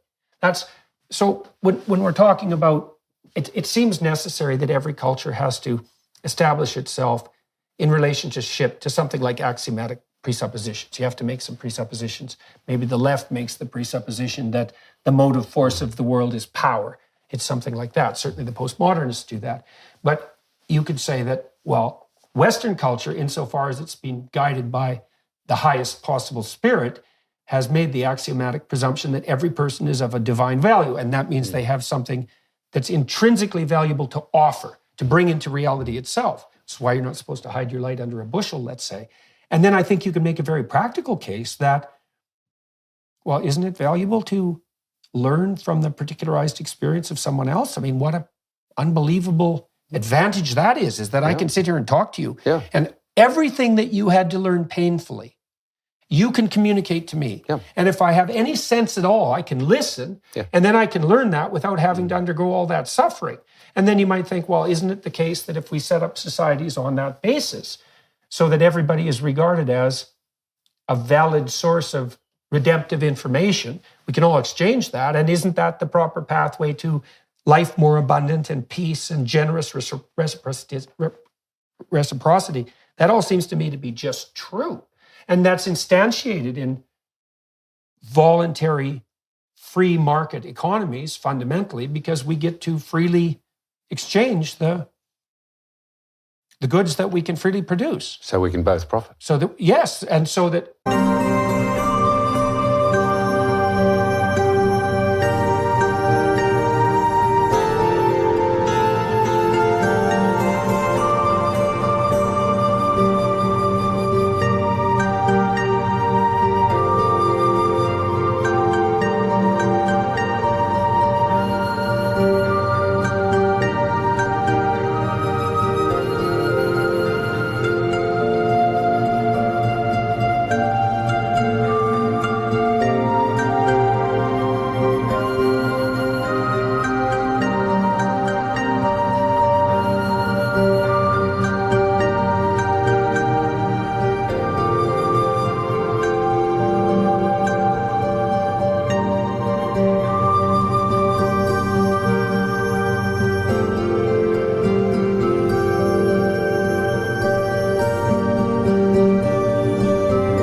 Yes, and more than that even, I would say, so that we can both profit in a way that helps us walk uphill more and more efficiently, and that we can both do that in a way that's simultaneously good for everyone around us. We can actually do that. And I don't think any of that's arbitrary. And so one of the things that's worth pointing out is that if your stated goal is something like the removal of oppression, we can say, well, congratulations to you. You're not on the sides of the tyrants. But if the consequence of your critique of Western civilization is that you throw the baby, the divine baby, we might say, out with the bathwater, and you don't recognize that this insistence on the intrinsic worth of each individual is actually a precondition for your objection to slavery, you're going to destroy the very thing that you think that you're promoting. I think we're doing that right now. I think we're doing that as well. That is what I think we're doing. Yeah, yeah. And so I mean, you put it beautifully, and I agree with what I've understood you've said, but I'd just add to it, how stupid are we if we not only fail to learn from one another, but we won't bring back the great figures of history and the learning of time to the table for their wisdom as well? Mm-hmm. Why not tap into that? Mm-hmm. Well, that's and what we'll avoid a heap more mistakes. Get educated. Yep. Yeah. Well, we're certainly doing that with regard to Wilberforce. That's my point. Well, it's kind of a miracle in some sense, and I truly don't understand this. You know, I was in the UK earlier this year, and I went to one of the chapels there that had I think it was in Oxford, but might have been in Cambridge, that had a statue of Wilberforce, you know, and that was a rather emotional moment for me because I know that he was a stunningly remarkable person. Yeah. And it was out of his efforts that Britain organized itself for 175 years to suppress slavery. And so with his teammates. Never forget his teammates. Right. Just like budget repair in Australia. It's team. Right. But he led it. And also with his alliance with great figures of the past. I mean, his morality was informed by his Christian faith, and that emerged out of this great Judeo-Christian tradition. I mean, he didn't do that. Yeah. He did that by allowing that spirit to inhabit him. He didn't do that on his own, right? So, but what I really can't understand, it's very difficult for me to understand why that story isn't more well-known and more celebrated, especially among people who purport to be advancing the doctrine that we need to fight against oppression. It's like, well, here's a man who did it. Here's why he did it. And the historical evidence on that is quite clear. And like you said, it's a perverse story because he was extremely entitled and an attractive person and could have whiled away his time. He died penniless. Uh-huh. He gave it all away. Uh-huh. Uh-huh. So why don't we teach that story? Like, what the hell's going on exactly? Why would that be suppressed in some real sense? It's really quite stunning. It is stunning, and it troubles me deeply. Mm-hmm. And perhaps, Jordan, it's because it raises the question of this. Was the Christ that he believed in real? Mm-hmm. And, oh no, we don't want to confront that possibility. Mm-hmm. But I say, personally, I think every one of us should. Mm-hmm. Well, it seemed to work for Wilberforce. And so, you know, I've been thinking about this in detail too. And so, of course, these questions always hinge on what you mean by real. But I would say that pain is pretty real. Everybody acts as if that's true. That's for sure, right? We feel it. Everyone acts like pain is real. And so then you might say, well, if pain is real, what allows you to cope with pain or transcend pain must be more real. Because if something's real and you encounter something that is more significant than that, you have to attribute reality to that. So I just walked Via Dolorosa, the Stations of the Cross, with Jonathan Pageau in Jerusalem. And whether or not the events that took place at each of these stations actually took place there is in some sense beside the point. You can think about it as a dramatic forum, Jerusalem itself. And if you're a pilgrim, you can go walk through this catastrophic story of tragic suffering. And because I'm a psychologist, I'm always thinking, well, what exactly, strip away the religious issue for the moment, what exactly are people doing when they apprehend the figure of the crucifixion and when they do something like consider Christ's passion or walk the stations of the cross? What are they doing psychologically? And I actually think it's quite clear. I think that what people are doing is voluntarily exposing themselves to a portrait of tragic suffering. And more than that, there's more to it than that, but that's a good place to start. It's like, let's say we all have to deal with the catastrophe of life, with the pain and limitation of life. And so then you might say, well, how do you do that? How is it even possible to do that? And one answer might be hide from it, bury your head in the sand. And I'm not being smart about this. It's like the less you think about your mortal vulnerability, the better off you'll be. It's an insoluble problem. your best bet is to run away from that realization, to keep yourself blind, and maybe to busy yourself with as much hedonic pleasure as you can possibly manage. Drown your sorrows. Well, and that's understandable, right? You could say, okay, well, a case can be made for that. But it's not a very psychologically astute case, because one of the things that psychologists have figured out in the last 100 years is that if you want to stabilize people psychologically, and if you want to imbue them with courage, then what you do is you help them expose themselves voluntarily to the things they're afraid of that they're avoiding. It's a very powerful technique. That's exposure therapy. And what exposure therapy seems to do is to make people braver. And I'll tell you how exposure therapy works, because it's no joke. So I had a client who was afraid that he would cut himself. And he was afraid that if he was on the top of a building, that he would jump off to his death. And one of the exercises we worked out was that he would sit at the top of his building near the edge with a knife. Right? And that's a very frightening thing to do as a therapist, because he's saying, look, I have this impulse to slash my throat and to jump off a building. And I thought, well, why don't you confront both of those things at the same time? Now, we worked up to that, but I'm just using that as an example to show you how intense that exposure therapy can be. It's like we need to identify what, okay. So then you might think, well, what are people most fundamentally afraid of? And I would say, well, it's something like pain and death. And then even more particularly, it's unjust pain and death. And that's really at the core of the crucifixion image and story, because it's unjust suffering and death. And so the psychological, what would you say? Why have people been compelled to gaze upon this image of unjust suffering? And the answer is something like, the best way to adapt to life is to gaze on the image of unjust suffering, to do that fully. And I think that's true. It's been a big, And there's this strange idea too, and this is a very strange idea, that the spirit that guides the Israelites out of the desert, say in the Exodus story, so the spirit that stands against tyranny and that stands against slavery, is the same spirit that confronts tragic mortality voluntarily. Right? There's an equation. That's the equation of the New Testament and the Old Testament.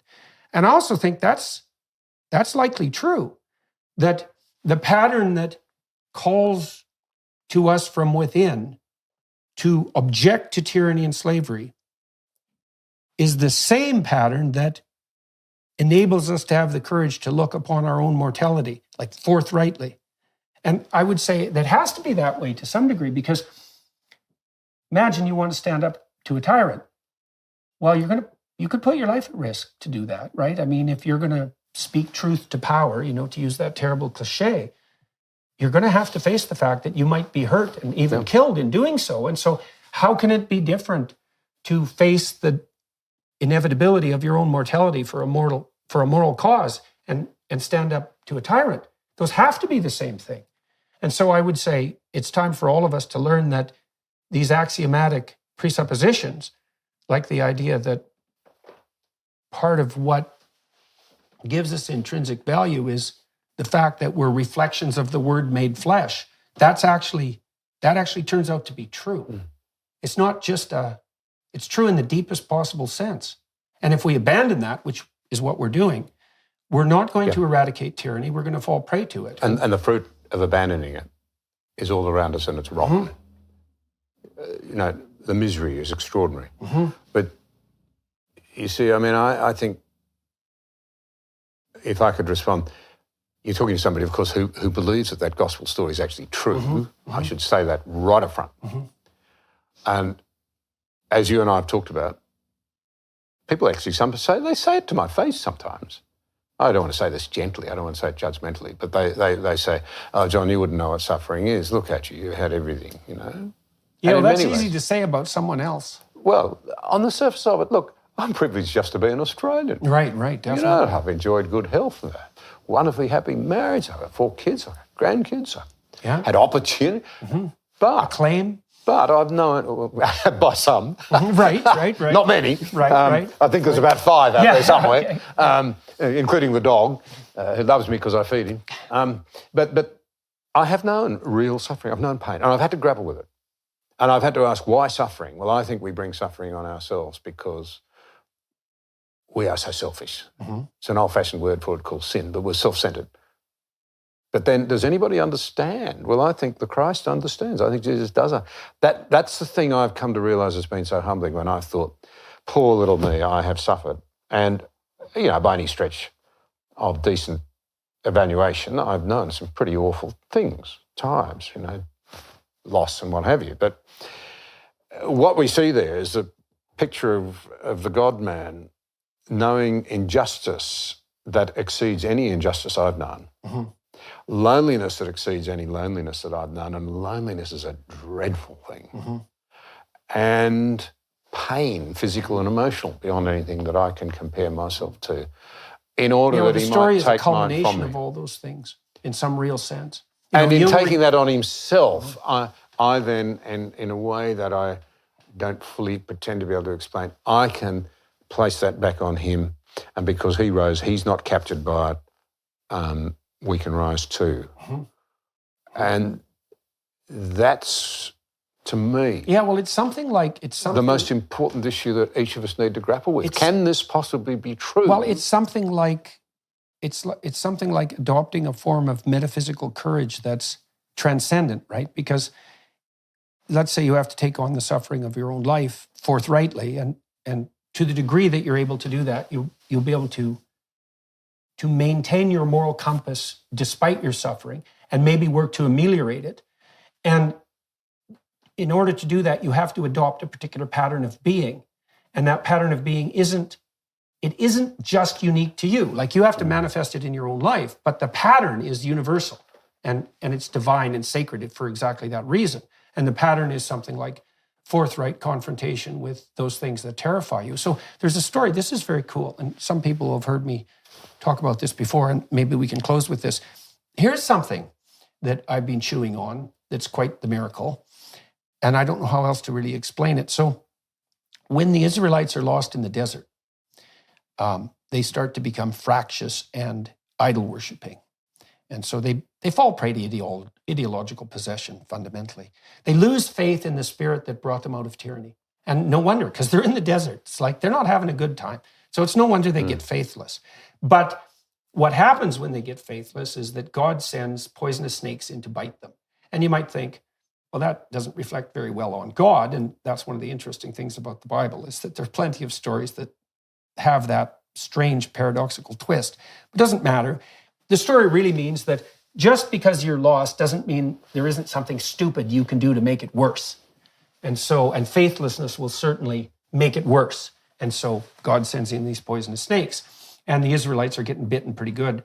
And so they go to Moses and they say, look, we're sorry that we're so faithless and useless and fractious and divided, but, the snakes are getting a bit much, so maybe you could go have a chat with God and get him to call them off.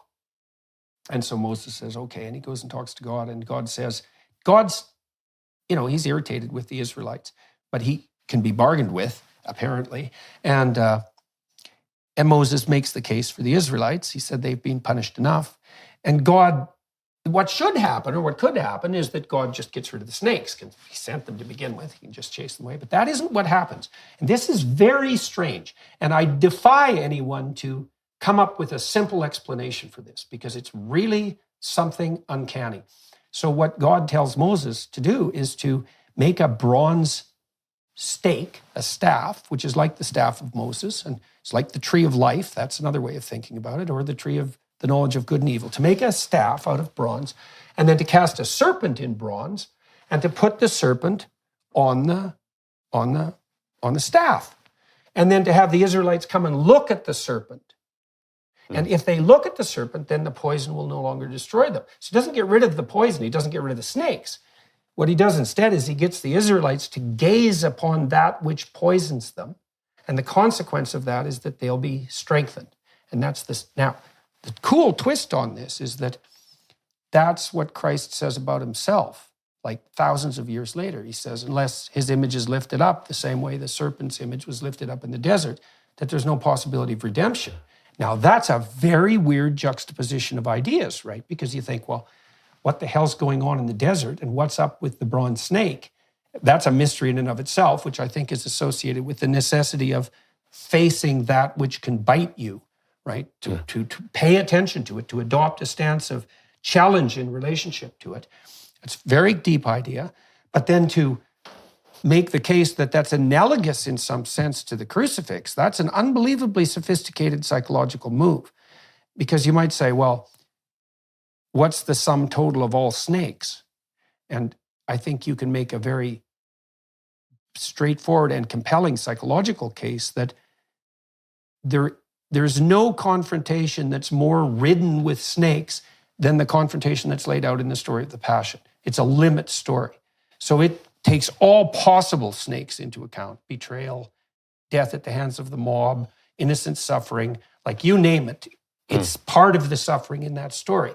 So it takes that snake and it makes it into a meta snake, and it says, well, it's one thing to look at just a snake and to get braver as a consequence, but you should instead look at the mother of all snakes and get as brave as that could possibly make you. And then you think, well, if you're going to cope successfully with your life, with all of its particularized catastrophes, do you really think that you're going to be able to manage that without admitting that the problems are there?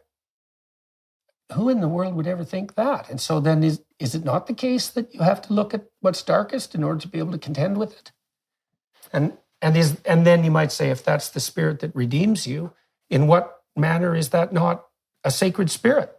If it's the universal pathway to redemption in the face of suffering, which seems to be the case on psychological grounds, as far as I can tell, then I don't see how you can claim that that's not real, true, foundational, all of that.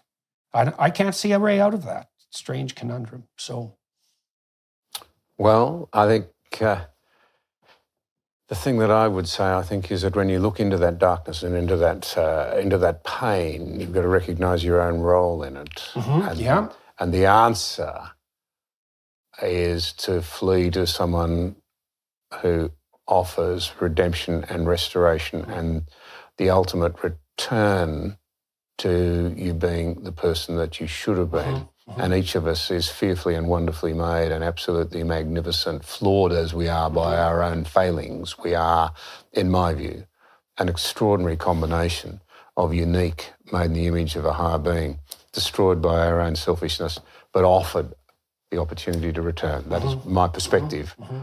And well, I think that partly what happens, if you do look very deeply into the suffering that characterizes your life, is that one of the things that will happen is that you will start to understand the role you play in that suffering. Yeah. Right? And like life seems to have an arbitrary element. And, you know, there's plenty of sick children who don't seem to deserve it morally, let's say. But when you look very hard at your own suffering and you contemplate it, the probability that you're going to see some causal role that you've played is pretty high. And then you have the option then of not doing that anymore. And that's something like confession and redemption.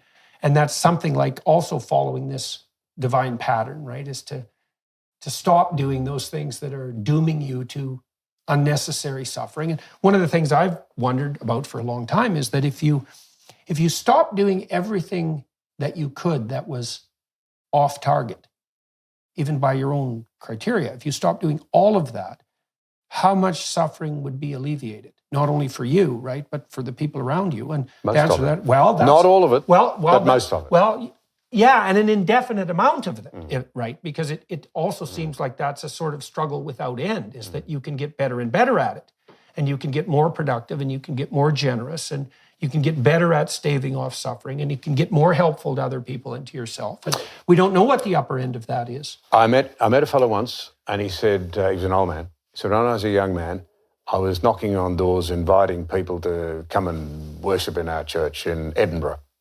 He said, I knocked on a door, and an old man came out, and he said, nah, I'm not interested in God. I was in the trenches, First World War. Mm-hmm. I don't want to know, but I stopped believing in God. And this young fellow said to him, I can understand your hurt. Can I just ask you how you would react if I were to say to you that I think if I'd been in the trenches, I would have stopped believing in man? Uh-huh. And he said, the old fellow teared up. He said, you better come in, I want to talk. Mm-hmm. And so we need to be much more honest with ourselves, I think. And I think the thing that I would say is that hope is so important. And for me, the hope is the eternal hope. Mm-hmm. For me. Mm-hmm. And the only thing I would say humbly to others is think carefully before you dismiss it too lightly. Right. I've had to try and make sense of the conundrum that is life, mm-hmm. of good and evil, mm-hmm. of joy and of pain. Mm-hmm.